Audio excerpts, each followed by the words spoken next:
So you've come here for the truth. Well, we've got the truth and nothing but the truth. Here are your hosts, Robert A. Bianchi and David J. Bruno. Welcome to WMTR Radio's Nothing But the Truth with your host, Bob Bianchi and Dave Bruno. It is a show by two lawyers, but not about the law, it's about mindset, although we have to keep changing. Every now and again, we keep having lawyer people on, yes, but we're not necessarily talking about lawyer-related topics, but they have got a lot of great stuff to talk about, and we got another great guest today, Dave. Who we got? Yes, and this is another lawyer, so 3 lawyers today, but mindset is really the focus. We have Christina Previte. Christina is a friend of the firm, a family law attorney in the state of New Jersey, also the host of the Wake Up Call podcast, and has a degree in journalism. So not only a lawyer, but also a journalist from Columbia University. And Bob, it is such a pleasure to bring Christina on to talk about her journey from attorney to journalism and also the things that she's doing in the community. So what a pleasure it is. Yeah. So Christina, thanks for being on the show. And yeah, let's start with one thing I really love about reading through your bio here is there are so many people that are going through life in their careers doing the nuts and bolts of what it is that they do. And so lawyers are representing clients. And I think that family law attorneys, your area practicing criminal defense attorneys, have kind of a unique perspective with people who are in crisis. People who are at the worst in their lives, they see their lives falling apart, and it takes a toll on the lawyer if you're a caring person when you're going through that. And also there's a lot of acrimony, there's a lot of legal battling that goes on, so you have to navigate a client through all that. What I loved about your resume was that your mission in life is to help others to adjust their mindset and perceptions that only serve as blind spots to living their best life. Love it.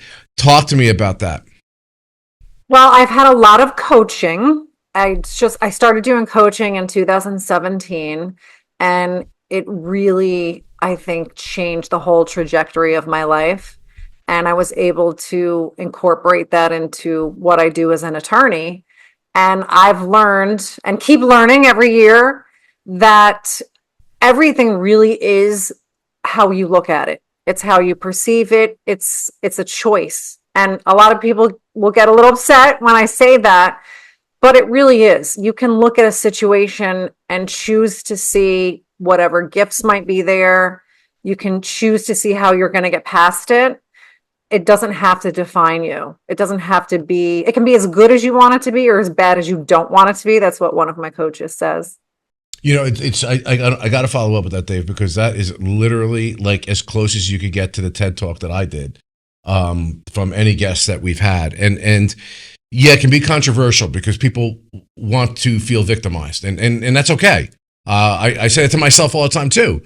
In the difficulties of my life, Bob, you can be the victim if you want and just go down the spiral. And sometimes we have to work things through. No one is saying in a Pollyannic way that you could just pop up grateful every day that there's an adversity that's occurring in your life. That's not what's being said. And I always use that, Dave, is the difference between happiness and joyful. Joyful is able to get over anything that goes on because you can always have gratitude and be joyful, where happiness is a different kind of emotion.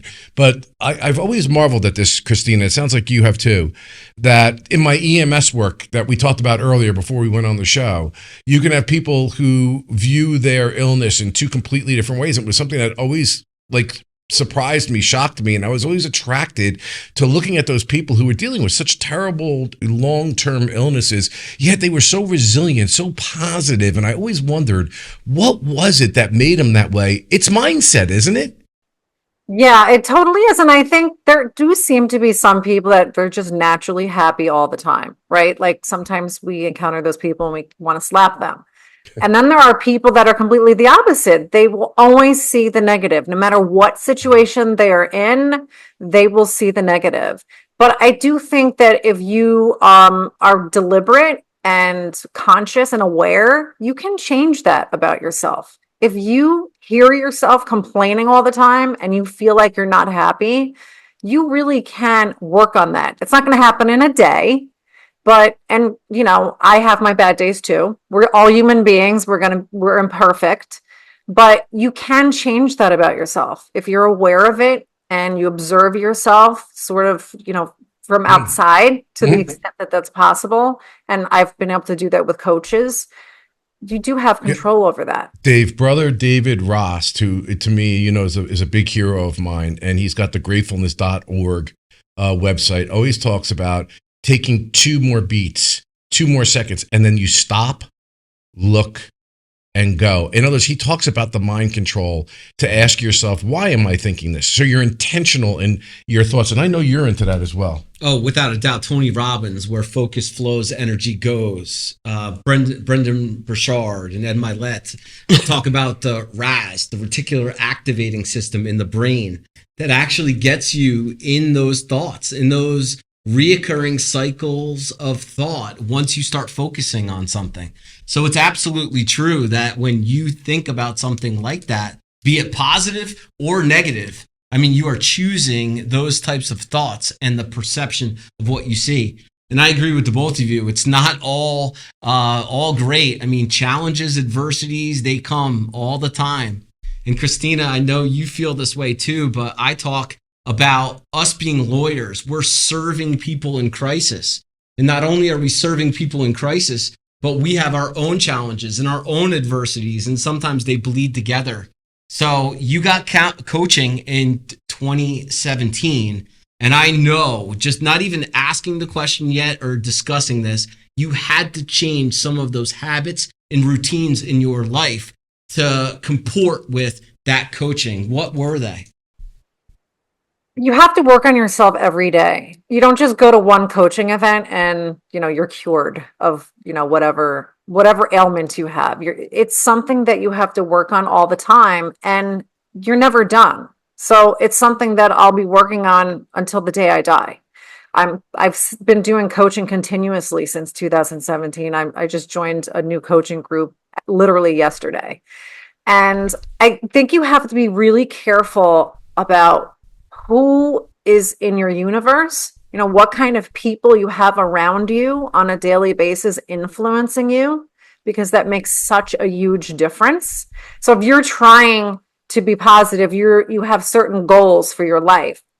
You can't hang around with people that are the complete opposite of that. I remember when I was in grade school, I don't know why I still remember this, but I remember there was a poster that said, it's hard to soar like an eagle when you're surrounded by turkeys.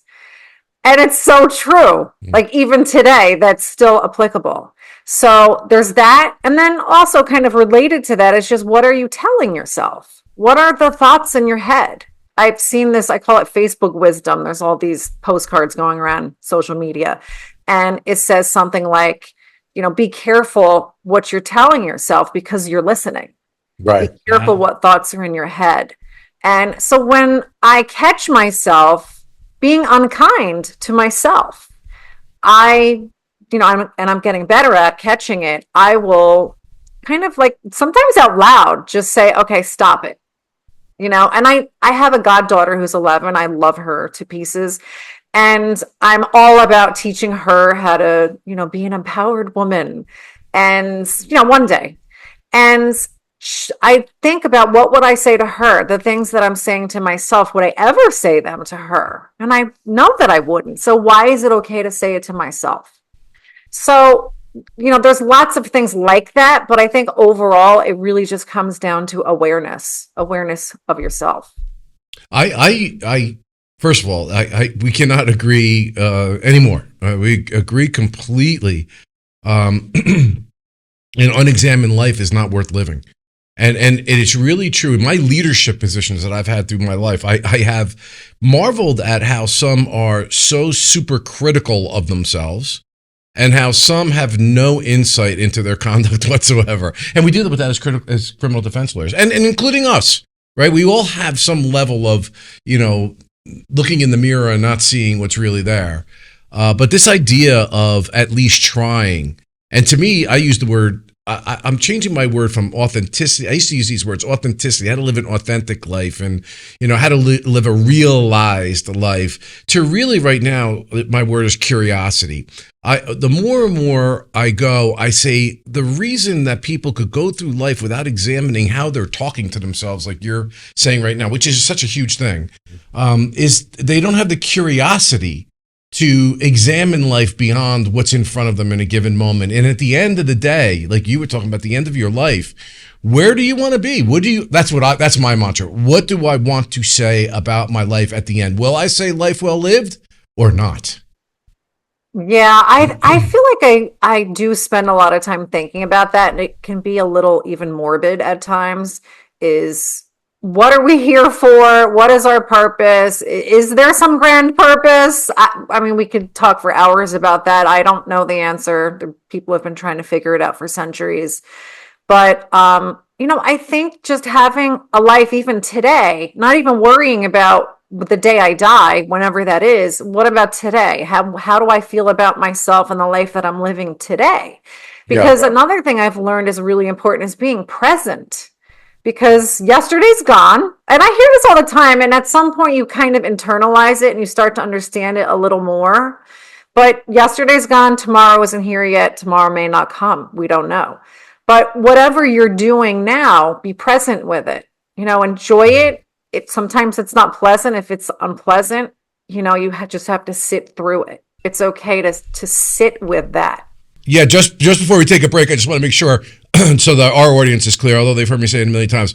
The reason I'm looking at the end is so that I can pull myself out of the past, pull myself out of the future, and live my present day with as much gratitude as possible so that I could say when that time comes, if I have an opportunity, did I live my present moment as fully as possible? Anyway, WMTR Radio, it's all about the truth. Bob Bianchi, Dave Bruno. We have to take a quick break, and we'll be right back. At the Bianchi Law Group, our team of former prosecutors and certified criminal trial attorneys specialize in criminal defense and domestic violence cases. When you need a law firm with courage, compassion, and the commitment to fight for you, call the Bianchi Law Group today. All right, welcome back to WMTR Radio. It's nothing but the truth. So, Christina, really, really great stuff. Talk to me a little bit about this.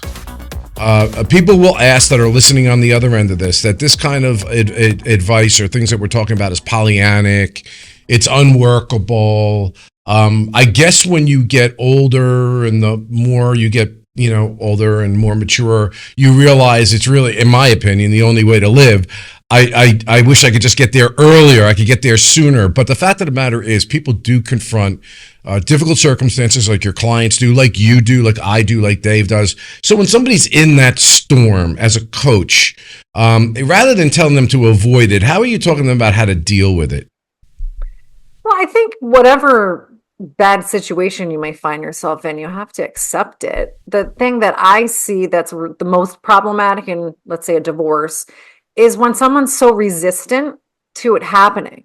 They've just kind of got their hands out and kicking and screaming, and usually the person that doesn't want the divorce, but it's happening. There's nothing that you can do about that. So it's actually the resistance against it that makes it so horrible, because it just drags on. You're fighting, there's conflict. I mean, that's not pleasant. There's a lot of people that are going through divorce and are not even really conscious of the fact that the reason they're creating so much friction and resistance is because they just don't want it to finish, because it's final and it's done. So I think it's that resistance that is really what is so painful. But again, it comes to awareness, being aware of those feelings, being able to sit with them, because I think when we're uncomfortable, we look for something to soothe that. And our reaction is to try to ease the pain, when sometimes you just have to sit with it. What's that expression? The only way out is through. Mm-hmm. And maybe that does sound Pollyanna-ish, but I think that's the reality of life. If we look back on all the things we've personally been through that were horrible, that was the only way out, right? Through it. How hard is it for you or your colleagues, if that's easier to answer that way, as attorneys, to be in the middle of such a process where you see such raw, naked emotions? It can be hard because it's not just one person, right? If you've got 50 clients, you're getting that from 50 different angles. So you're dealing with that from different people all day long, every day. I think it's really important to have boundaries. I see on Facebook groups all the time among attorneys that they're looking at emails after hours on weekends and on vacation. And that's really when you get burnt out. And I think I went through a period of that. And I learned that the best way for me to really be present with my clients and be advocates for them is to have boundaries so that I get time to myself, I get time to recharge, and I can be my best for them when they need me to be. I'd love to talk about this little transition that you've made in your life to journalism, because hard-hitting attorney, handling the divorces for so many years, and I've been watching you from afar. Columbia University degree in journalism, and that's one of the top schools in the country too. What brought you down that path from the divorce attorney in New Jersey to another hat of journalism? Thank you. I knew that I wanted something more. I felt like there was something missing from my life. And we were joking earlier that it was like a midlife crisis that I didn't buy a Corvette. I went to Columbia Journalism School, which is probably not totally far off from the truth. But I think as we go through life, we don't have to pigeonhole ourselves into one thing. You don't have to be a lawyer or be whatever you are and kind of be stuck in that position for the rest of your life. You're gonna grow. You had mentioned curiosity, Bob. So I was curious about other things. I actually wanted to do something a little more creative. And so I started a podcast just as a hobby. And it really grew from there. I just realized, okay, I really love the podcast. I love talking to people. I love hearing their stories. And journalism really is about telling stories. And it really just kind of followed the breadcrumbs. And now I'm just trying to figure out how I'm going to balance both of those things. We were joking offline and talking about you referred to it as a midlife crisis, and I told you my midlife crisis was being recertified as an EMT, and that I was bemusing you with the idea that I was the oldest young kid in the class, like literally, like by decades, I was the oldest guy in there. And you had made the comment about how there's in your classes at the bookstore, they don't have a lot of reading classes. So you felt the same way. But I guess I'm kidding around. But I mean, this is I think that's such a big thing. I think that's such a great thing that you broke out to do something different, because a lot of people at my age, and I don't know your age, but I guess in your second career or your midlife crisis, try to tell you all the things you shouldn't be doing. Well, I think, going back to my coaching experience, there's a coach that I worked with who always said that when you have some negative thought in your head, like saying you can't do that, who do you think you are? Who do you think you are going to Columbia at 47? Who is that? I mean, unfortunately, mom and dad, it's usually one of them, but it could be anybody, right? And I think we're so concerned about what other people think and what other people are going to say. It's like, what is she doing? She's a lawyer. She's been practicing for 20 years. She's got a law firm. What on earth is she doing going back to school, starting all over again in something different? And I just decided that I didn't care what anybody else thought about it. I felt the desire to do it. I felt a very strong pull to do it, and I was going to do it. And I surprisingly have gotten so much support, like, what you just said, much more of that than anybody else kind of poo-pooing it. So, as long as you're alive, you should live and do all the things you want to do, and stop concerning yourself with how old you are and, what other people have to say about that. Sure. If I could, I mean, I literally, we were in Austin, Texas last week, and I was on stage talking about LinkedIn strategies and investing in yourself. We are in what I would say is the gold rush of technology. We are in a place where literally, instead of a Netflix documentary or series, you could go on, get a coach, go into a mastermind or a masterclass, and learn additional skills. Now, you went to Columbia, and I applaud you for that. That is awesome. And I've always been a supporter of you through that journey. But can you speak to that about just the principle of investment in oneself, especially given all the opportunities nowadays? Well, I think, not to get too coachy on everybody, but see, my coaching is like really, it has shaped who I am. It comes up again and again with everything. You have to invest in yourself. You have, whatever you're doing, you have to spend money or time or, give up something to obtain that. So that could just be going to get a massage, right? Like you have to fit it in your schedule. You have to give up the time for something else that you could be doing. You have to spend money on it. So whatever it is, we all get the same amount of hours in a day. You decide what you're going to do with that time. You decide what you're going to do with your money. For me, it was very important to me to go to Columbia. And I wrote about it previously that I had thought about it for years and I kept putting it off. And then I turned 47 and I said, you know what? I'm going to apply. It's a 2-year program. I want to graduate before I'm 50. And I applied and I didn't expect to get in. And I was like, I'm never going to know if I don't apply. So I did it. I got in and there was nothing that was going to stop me from going. So I made it work. If it's that important to you, you will make it work. You'll find the money. You'll find the time.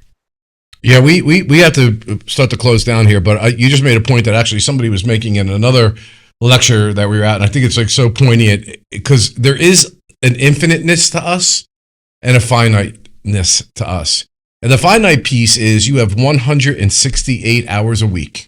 Everyone's starts with the same amount of hours. Nobody gets more and nobody gets less. What you do with them is the critical difference in things, right, Dave? I mean, we talk about that all the time. I said it in my TED Talk, exactly what you just said. I mean, even to your point, which I think is really powerful, even if that 168 hours includes things like getting a massage and going to a park, so long as you're intentional about the use of those hours. To me, I think I was looking at things in my life like, it's fine that I didn't do quote unquote something, but was I intentional in not doing something as opposed to just wasting my time? And the EMT thing for me just showed me how much time I really do waste because I had to put so much time into it, to get it. But Christina, just closing notes. Any comments on what I just asked you, and also where can people find you in your law practice, as well as do you have like coaching clients or website? Talk to us.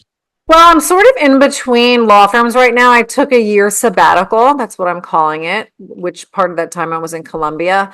But I'm building a website. But for right now, if you are interested in speaking to me further, you can just look me up on Instagram at the Prev.